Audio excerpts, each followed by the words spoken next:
মুর্শিদাবাদ, যে শহর একসময় বাংলার নবাবী শাসনের হৃৎপিণ্ড ছিল, হয়ে ওঠে সেই ইতিহাসের নীরব সাক্ষী। আজ স্বাধীনতার ৭৮ বছর পর চলুন ফিরে দেখি সেই স্মৃতিময় পথ।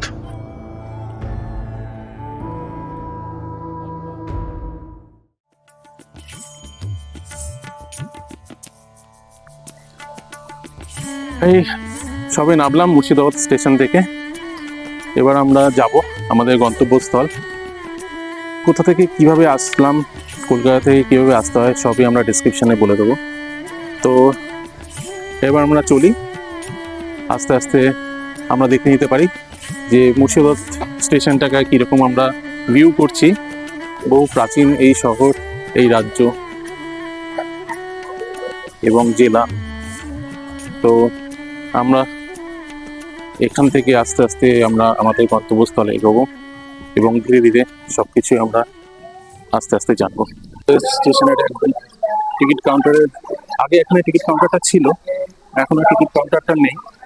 তো এখান থেকে আমরা আস্তে আস্তে বেরোবো। আর যেতে যেতে আমার ডান দিকে আমার এখন টিকিট কাউন্টারটা এখন আছে, নতুন টিকিট কাউন্টার এটা সম্ভবত।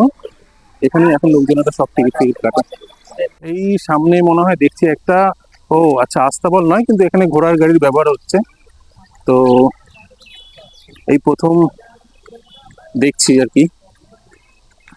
বাহ, খুব সুন্দর সিস্টেম। এই যে আমার বাঁ হাতে আছে দেখুন, এখানে সব লাইন দিয়ে দাঁড়িয়ে আছে।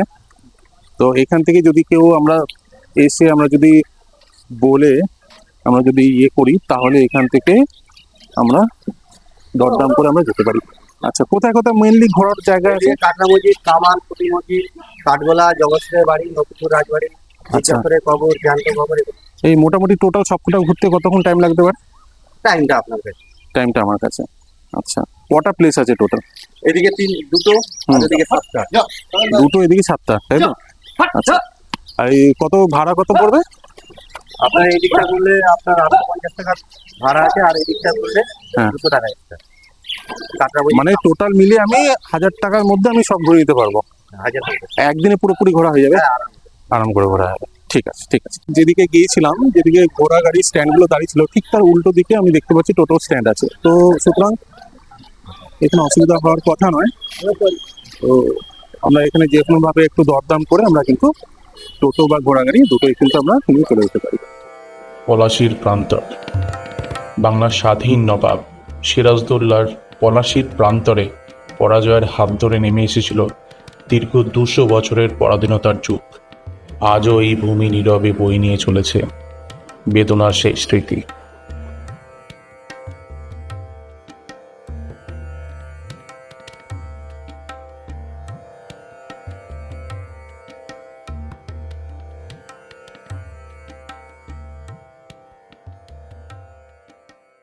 আমরা আসলাম এখন কাটরা মসজিদই বলছে এটাকে। মোটামুটি আমরা যেটা আসলাম দেখলাম যে পূর্ব দিকে পড়ছে। পূর্ব দিকে এটা তোমার স্টেশনের পূর্ব দিকে পড়ছে এবং খুব বেশি দূরেও নয়। তো এইটাই হচ্ছে নবাব মুর্শিদ কুলি খাঁয়ের সমাধিস্থল। 1724 থেকে 26-এর কাছাকাছি এই জায়গাটা তৈরি হয়েছে বলে বলা হচ্ছে। তো নবাব মুর্শিদ কুলি খাঁ, যার নাম অনুসারেই মুর্শিদাবাদের নামকরণটা হয়েছে। আসুন চলুন দেখি ভেতরে কি আছে। দেখতে পাচ্ছি যে কাটরা মসজিদের দুই সাইডে উঁচু উঁচু টম দুটো যে দেখতে পাচ্ছি আমরা, এই দুটো টম ইউজ করে আমরা যেটুকু জানতে পারলাম যে বন্দুক তাক করার মতন একটা সিচুয়েশন করেই এইগুলোকে তৈরি করা। আর এইখানে রয়েছে আমাদের সমাধিস্থল। এখন আমরা ছোটো ছোটো জায়গা চেঞ্জ করে মাথা যেন ঠেকে যাচ্ছে, যেন নিচু করে যেতে হবে এরকম ভাবে।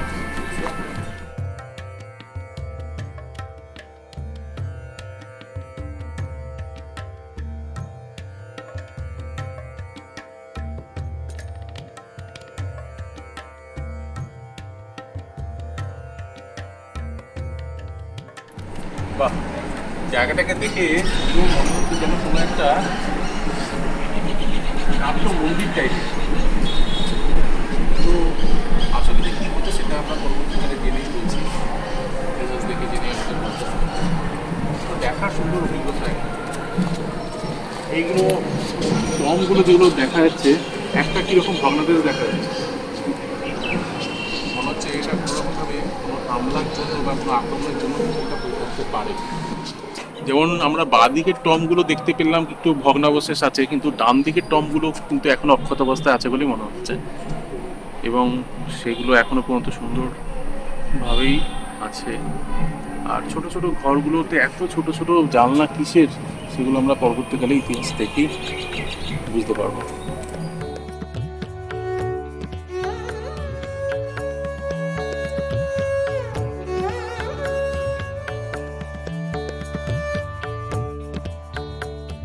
এই জায়গাটা কিরকম লাগছে দেখতে, যেন মনে হচ্ছে যুদ্ধক্ষেত্রে এখনো যুদ্ধ লাগবে। আমার মনে হচ্ছে এই জায়গাটাতে একসাথে বসে মানে নামাজ টামাজ পড়া হতো। একটা জিনিস খেয়াল করে যাও, এই দেখো উপরে ছোট ছোট ছোট ছোট কিরকম ভাবে শিকল দেওয়া দিয়ে রাখা,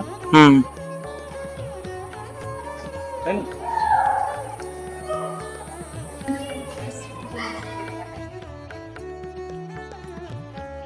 না ওখান থেকে তোমার গম্বুজগুলো কিরকম হয়ে গেছে, এখানে কিন্তু পুরো গম্বুজ টাইপের হাওয়া। আর একটা জিনিস লক্ষ্য করার মতন দেখতে পাচ্ছি, ওই যে সামনের দিকে জুম করতে পারো, ওই সামনের দিকে দেখো একদিকে দেওয়াল দিয়ে গাঁথা আর একদিকে একটু ডিজাইন করা, ওটা কোনো একটা বিশিষ্ট বিষয়।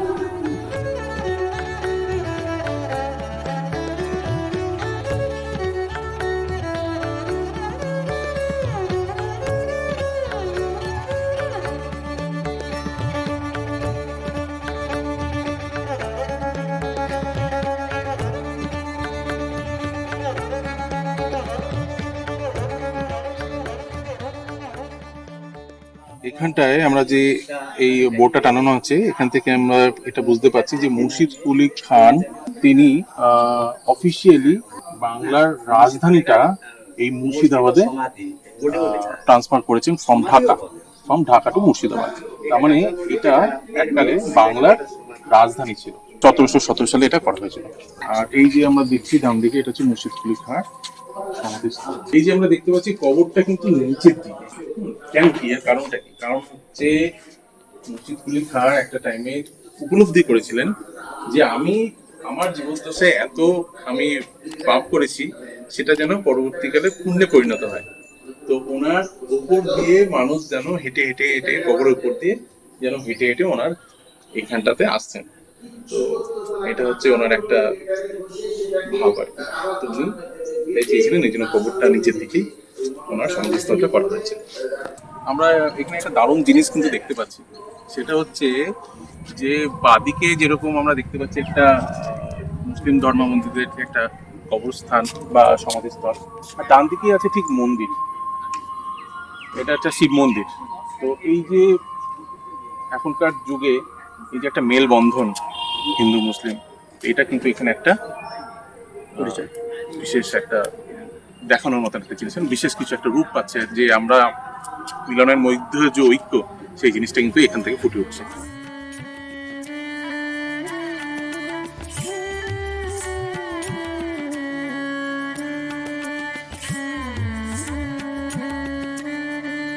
জাফরাগঞ্জ সমাধি।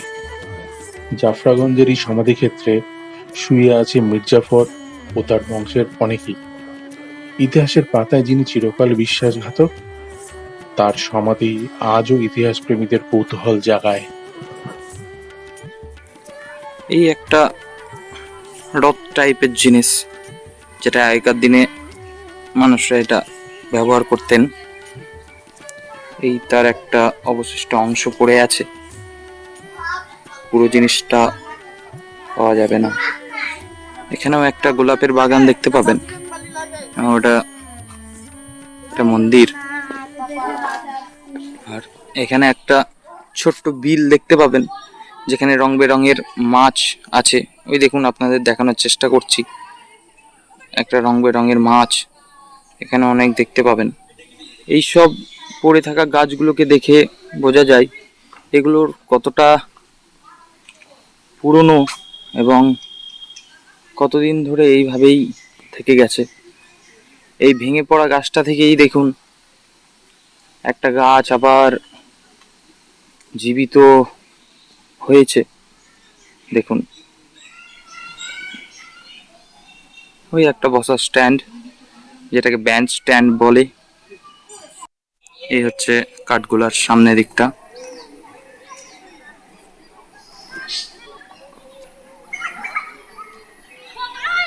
সুন্দর একটা দৃশ্য। এই আমরা এখন চিড়িয়াখানার মধ্যে প্রবেশ করছি। একটা ছোট্ট করে চিড়িয়াখানা আছে, যেখানে আমরা নানান রকমের মাছ দেখতে পাবো। অ্যাকুয়ারিয়াম।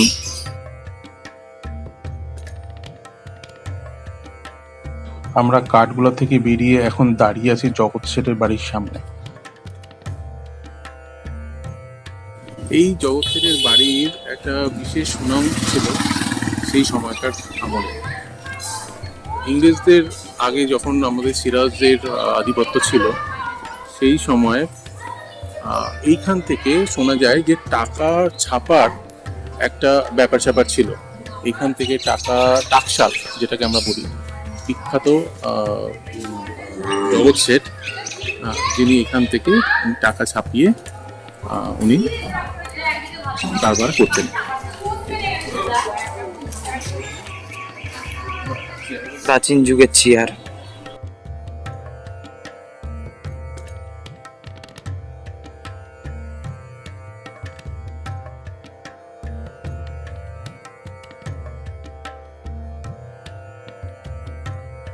জগৎ শেঠের বাড়িতে একটা বিশেষ বৈশিষ্ট্য হচ্ছে যে এখানে আমরা দেখতে পাচ্ছি যে সুড়ঙ্গ পথ।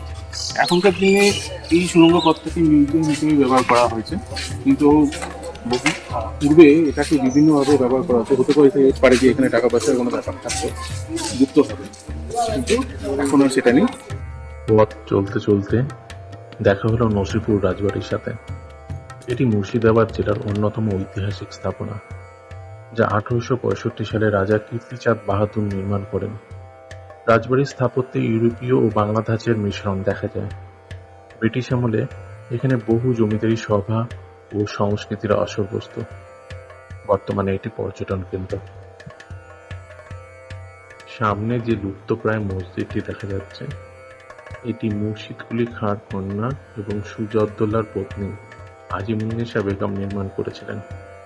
পিতার ন্যায় প্রবেশের সোপানের তলদেশে তিনিও সমর্থিত আছেন।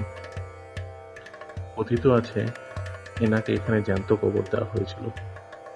অলঙ্করণ ও স্থাপত্য বিন্যাসে কাফটা মসজিদের সুইতিহাস সাদৃশ্য লক্ষ্য করা যায়। এই হচ্ছে আমাদের হাজারদুয়ারি।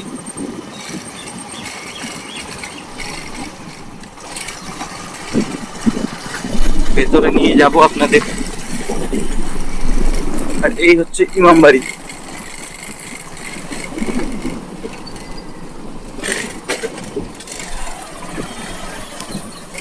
হচ্ছে হাজারদুয়ারি পেছনের দিক।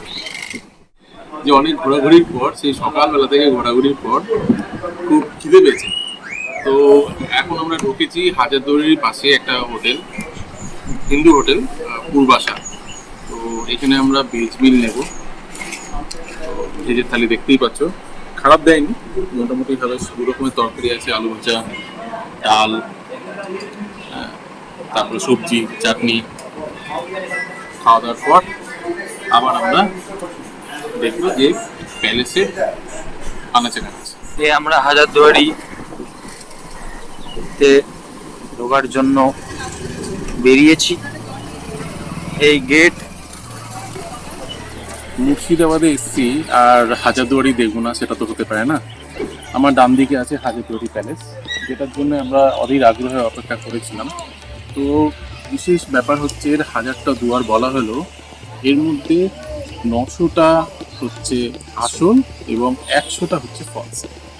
এর মোটামুটি ইতিহাস সম্বন্ধে আমরা আরও কিছু জানবো, চলুন। এটা দেখছেন প্যালেস। এটা অনেকে মনে করেন যে নবাব সিরাজদৌল্লা তৈরি করেছেন, কিন্তু আসলে তা নয়। এর ডান দিকে আছে সাদা রঙের যে বাড়িটা আমরা দেখতে পাচ্ছি স্থাপত্যটা, তো এটা হচ্ছে ইমামবাড়া। তার সামনে ঘড়িঘর হলুদ রঙের, কি অপরূপ রাজ্যে তার দৃশ্যটা দেখুন। ফুলের বাগান, সাজানি গাছের কারুকার্য করা চারদিকে। আর ওই সামনে দেখতে পাচ্ছেন ওটা হচ্ছে বাচ্চিওয়ালি তোপ। বাচ্চিওয়ালি তোপের ব্যাপারে আরো ডিটেলস আমরা পরে জানবো।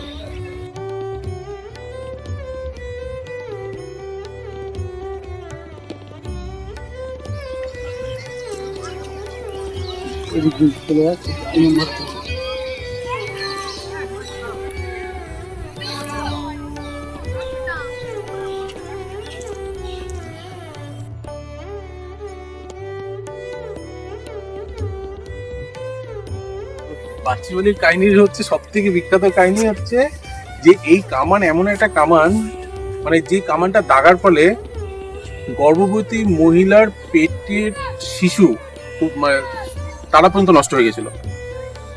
সেই জন্য এটাকে বাচ্চিওয়ালি তোপ বলা হয়। এটা একটা বিশাল ব্যাপার।